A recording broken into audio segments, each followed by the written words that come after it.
Yo, what's up guys, Doom here. I just wanted to talk about Abomination because I see people making some questionable choices when it comes to this build. I have killed Abberoth and I am currently at 1300 corruption. I am also playing Circle of Fortune, so I have no access to trade. The first thing I want to talk about is the Abomination Tree itself. There's a lot of people that are not taking Stomp, and I think that's a really bad idea. The reason for that is Stomp is another very strong ability on a cooldown, similar to Double Strike. Double Strike has 400% damage effectiveness total, and Stomp has 300%, so it does do a little bit less damage. But the reason why it's very strong is that Stomp has the ability to stun, and this happens even on 1200 corruption Orobyss. And when that happens, Orobyss breaks completely and he just dies and he doesn't use any of his abilities, which makes Stomp incredibly strong. Instead of Stomp, however, people are often taking these cooldown recovery nodes. Well, first thing is this health loss on ability use I think is really bad. People are complaining that their Abomination is dying because of this, so it's just a really bad node to take. But then you might ask, okay, what about the cooldown recovery speed? Well, these nodes together is 50% increased cooldown recovery speed. But you already get about 100% from your idols. So that 50% is just not that great. It doesn't do a whole lot. The next thing I want to talk about is Infernal Shade. I see some people take Bone Curse instead of Infernal Shade, but I just don't think Bone Curse is very good. Or rather, Infernal Shade is very good. This is just because of the sheer amount of speed it grants. This basically changes the build completely. The difference between using Bone Curse or Infernal Shade is astronomical. The Abomination becomes so fast with this that it feels like a completely different build. And the clear actually feels amazing. Maybe even on par with the new Frog build, believe it or not. This also means that if you take this speed, there is no longer a need to take Meat Grinder, because Meat Grinder is something that triggers on kill, so it doesn't work on bosses. But also, the Abomination now has so much attack speed from Infernal Shade that the limitation is not attack speed, but rather how quickly the Abomination gets to the next pack. And the next thing I want to talk about is some of my gear choices. I chose to go Cleaver Solution because I think it's just a really powerful synergetic powerhouse here. It makes it so that your intelligence is always equal to your strength, which I think is very powerful. So what we do basically is we stack as much strength as we can. I'm still missing some strength pieces, so there's still a lot of room for improvement. But what this does is that it gives you a lot of armor just from the strength itself, and it gives you a lot of intelligence, which gives you a lot of ward retention, which works really well because we are taking Last Steps of the Living, which means that 15% of our missing health is gained as ward per second, and we are getting the ward per second on the gloves, and you get another 5% on the tree, which means that ward retention just works perfectly with this. Also, Strength and Intelligence directly affects the T-Rex relic. The strength grants it flat melee damage, and the intelligence gives it physical penetration. Now, the T-Rex is still not that great. It does help a little bit, but it's not great.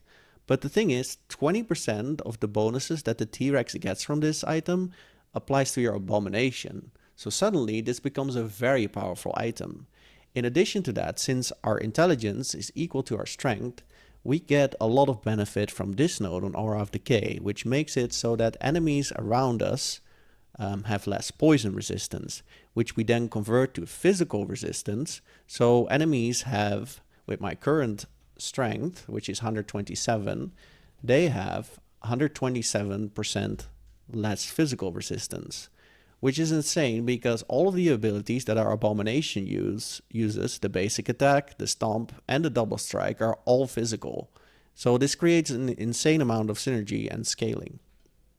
I do want to point out that this means you have to be careful about your own physical resistance, and this is also the reason why I have overcapped it so much in my planner, because the more strength you get, the less physical resistance enemies are gonna have, but this node also applies to yourself. The good thing is that there is a node right here which gives us some poison resistance back, which again is changed to physical because of this node. This leads me to my next point, which is my blessing. The reason we are taking this physical resistance blessing is so we can counteract some of the negatives that Aura of Decay gives us. If you have more strength than me, that means your physical resistance is going to keep going down. The good thing is there is room for more physical resistance idols. As you can see, I have elemental resistance idols here that I don't even really need because I am way over cap. Now you might have spotted that I have 2 red rings of Atlaria, which they are very strong for this build, but they are also rather hard to get. The good thing is you don't need red rings of Atlaria. If you don't have these, you are fine to go with Phantom Grips. These 2 serve me very well, and you'll still be able to kill Uber Abberoth with this. It's just going to be easier once you get more strength on your gear. I have endurance on these because I started out with the Maxroll guide. If you do take these, however, you do need to make some slight changes, and that is you do need to have some elemental resistance on your idols, and you also need to take the physical resistance, or sorry, the void resistance blessing instead of the health blessing here.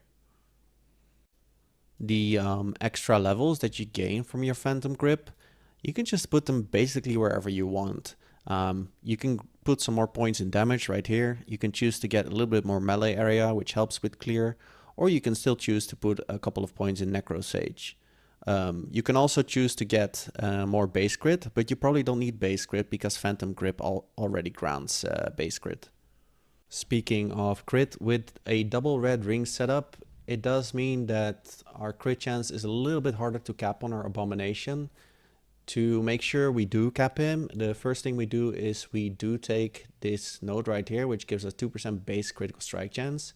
This means his base critical strike chance is now 22%, which means we need just over 350% increased crit chance to cap him on crit.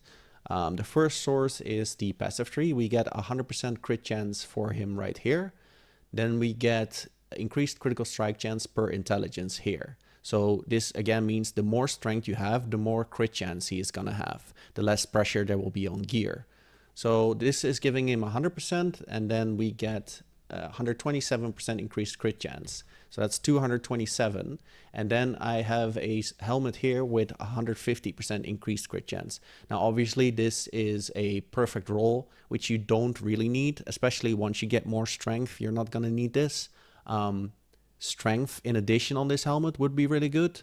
Now, this helmet is also really easy to farm. It comes from a woven echo.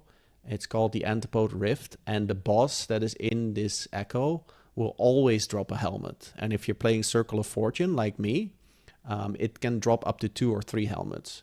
So what you can do is you can just put them both in your Weaver tree, and then whenever you run Monolith, you're just going to encounter a lot of them. So you don't even need to spend them. You just put them in here and you'll get them. I actually have a 2 LP ready right here.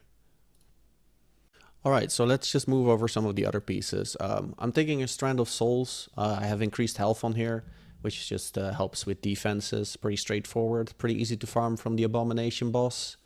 I'm taking Last Steps of the Living. Now I have a Traversal mod on here.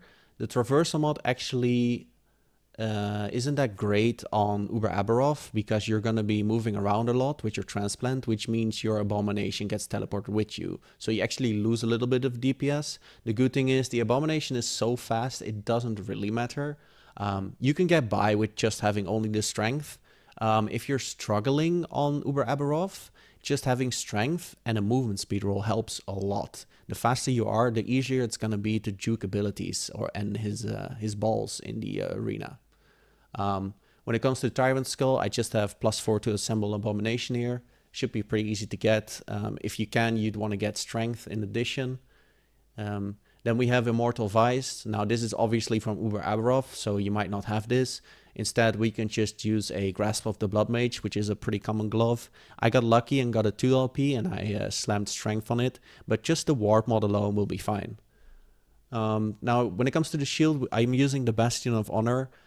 This gives you block chance per strength you have. Obviously, we are block chance capped because we have a lot of strength, but it does only work in close range. The good thing is, with Aura of Decay, as you can see the circle right here, you kind of want to be close to enemies regardless.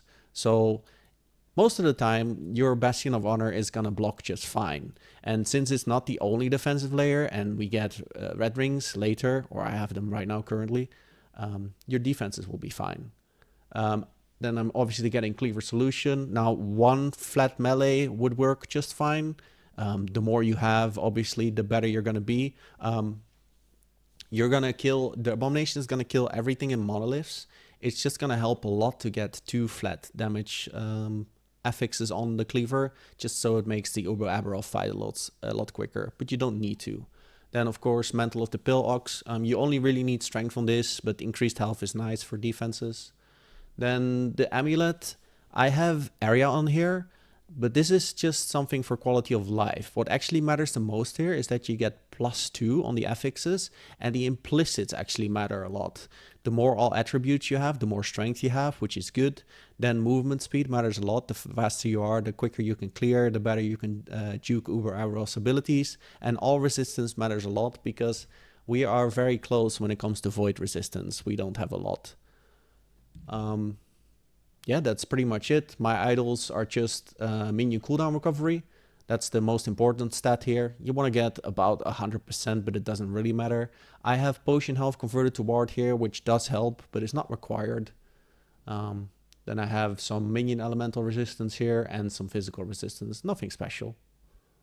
One more thing I forgot to mention for Abberoth is that you want to make sure that your minions are on aggressive when you're fighting Abberoth, because that means you can just go out of range farther in case he uses a lot of abilities close to him and you need to dodge a lot, and the Abomination will just still be hitting the boss. Now let's just talk about summoning the Abomination real quick. The first thing you want is you want 40% skeleton resummon chance on your skeleton tree. This means they will resummon after 3 seconds. Then of course you want maximum number of skeletons, which we get a node right here, one here, one here. And then you want to remove archers, so you only summon warriors. These nodes here don't really matter. This node matters a little bit because if you have 5 points in this, this means your warrior will have a little bit more health, which means your Abomination gets a little bit more health. It doesn't really matter though, because for me the Abomination has never died. It just has an incredible amount of health regardless. So with that 40%, we get another 24% on our tree right here, and this node also gives us another skeleton. This puts our resummon chance at 64%. And then we are using a set shield, which is called the Sinafia's Resurrection. This has 43% chance when one of your skeleton dies to resummon a new one after 3 seconds, which is the same kind of mod. You want this at least at 36% to reach 100% chance to resummon skeletons. Now, once you have the shield equipped, all you do is you change your abilities on your bar, a Wraith, a Bone Golem, a Mage, then your Abomination, and your skeletons. So you just summon your skeletons on one side, and then you summon your Bone Golem, your Mage, and your Wraith on the other side. And the thing you want to do here is you want to target your Abomination ability at those 3 minions you summoned last. So your Bone Golem, your Mage, and your Wraith. The reason for this is you want to make sure you have at least consumed them before consuming the skeletons, because the skeletons will create an infinite loop. So you can keep consuming skeletons. Now you just want to make sure you channel long enough so that you have absorbed at least 20 skeleton warriors. Now that is all that matters. It doesn't matter that we are consuming more skeletal warriors. Like I could keep channeling for 5 minutes and it doesn't matter. The damage won't change. As long as you have consumed at least 1 Wraith, 1 Bone Golem, 1 Skeletal Mage, and the rest skeletons, you're all good. It doesn't matter if it consumes your T-Rex either. Now, after you've done that, you will see that your Abomination will keep devouring, but it doesn't matter. All you need to do is to just travel to a different area. So I can just travel to ending the storm timeline, and then it will no longer keep on devouring. So now what you do is you just change your abilities back to what they were. So Dread Shade, Transplant, Infernal Shade, and then Aura of Decay. Now you just want to make sure you apply Dread Shade, Infernal Shade on your Abomination, and you also want to put a Infernal Shade on your T-Rex. Now the T-Rex does die sometimes, but the Infernal Shade helps with debuffing enemies with armor stacks and stuff like that. Make sure to also unequip your set shield and replace it for your original shield. Also, As you can see, I have bound my Assemble Abomination to 9. This just makes it so it's far away from my other keys, so I don't accidentally press it, and I only press it when I want to summon him. Alright, that's about it. I will include an aspirational planner, as well as a planner that I think is the minimum requirement for Uber Abberoth. Using this planner will mean Uber Abberoth is going to be a bit difficult. The more strength you get, the easier it's going to be. I will leave you with some mapping footage and an Orobyss skill. Quick note is that I like to use defensive stance for mapping, but of course feel free to try out the difference.